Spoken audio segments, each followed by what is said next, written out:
Sensitive Foodie Kitchen.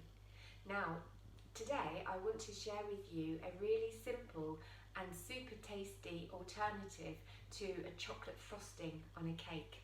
It's one of the recipes that features in my book, Eat Well, Live Well with a Sensitive Foodie, and it uses a very surprising base to create the structure in the frosting, which is sweet potato.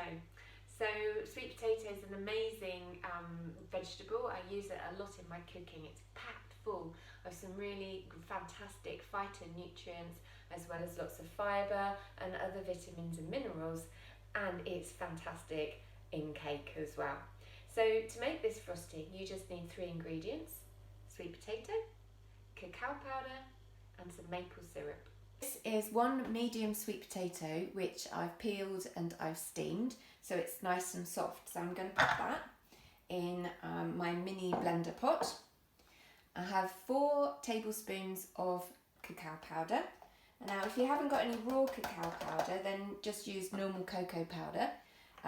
It's just that raw cacao powder has some extra phytonutrients in it. And then we're going to add in, to start off with, just 2 tablespoons of maple syrup. Now this provides a little extra sweetness, but also some of the fluid as well. We're going to pop the lid on, and then we're going to blend. Right, so we're going to whiz it down.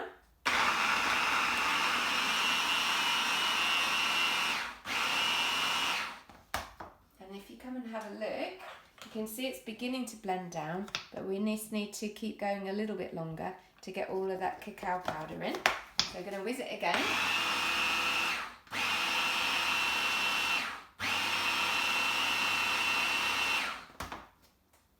Oh, look at this.